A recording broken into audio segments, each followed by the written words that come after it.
ವಿಜಯಪುರ ಜಿಲ್ಲೆಯಲ್ಲಿ ನಾಳೆಯಿಂದ ಅಂದ್ರೆ ದಿನಾಂಕ 13, 14, 15 3 ದಿನಗಳ ಕಾಲ ನಗರದ ಮಧ್ಯಭಾಗವಿರುವಂತಹ ಅಂಬೇಡ್ಕರ್ ವೃತ್ತದ ಪಕ್ಕದಲ್ಲಿರುವಂತಹ ತೋಟಗಾರಿಕಾ ಇಲಾಖೆಯಲ್ಲಿ ಪ್ರತಿ ವರ್ಷದಂತೆ ಈ ವರ್ಷವೂ ಕೂಡ ಫಲಪುಷ್ಪ ಪ್ರದರ್ಶನ ಹಾಗೂ ತೋಟಗಾರಿಕಾ ಇಲಾಖೆಯ ಅಭಿಯಾನವನ್ನ ಹಮ್ಮಿಕೊಳ್ಳಲಾಗಿದೆ.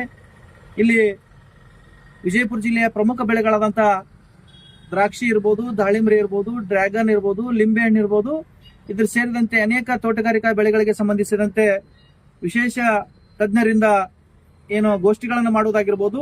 ಅದೇ ರೀತಿಯಾಗಿ ವಿಜಯಪುರ ಜಿಲ್ಲೆಯಲ್ಲಿರುವಂತಹ ಹಲವಾರು ಹಣ್ಣುಗಳಿದಾವೆ ಅಥವಾ ಫಲಪುಷ್ಪ ಪ್ರದರ್ಶನಗಳನ್ನ ಮಾಡ್ತಾ ಇದ್ವು. ಅಲ್ಲಿ ವಿಶೇಷವಾಗಿ ಅಲಂಕೃತಗೊಂಡಂತ ಈ ಒಂದು ಫಲಪುಷ್ಪ ಪ್ರದರ್ಶನ ಕೂಡ ನಡೀತಾ ಇದೆ.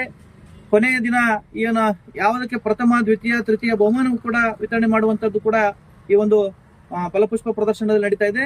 ಇದರ ಸದುಪಯೋಗವನ್ನ ವಿಜಯಪುರ ಜಿಲ್ಲೆಯ ಸಮಸ್ತ ರೈತ ಬಾಂಧವರು ಪಡೆದುಕೊಳ್ಬೇಕು.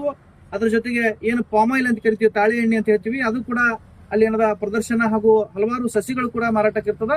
ಈ ಎಲ್ಲವನ್ನ ನಮ್ಮ ವಿಜಯಪುರ ಜಿಲ್ಲೆಯ ರೈತ ಬಾಂಧವರು ಈ 3 ದಿನಗಳ ಕಾಲ ಬೆಳಿಗ್ಗೆ 9:30ರಿಂದ ಸಾಯಂಕಾಲ 8:30ವರೆಗೂ ಪ್ರತಿನಿತ್ಯ 3 ದಿನಗಳ ಕಾಲ ನಡೀತಾ ಇದೆ.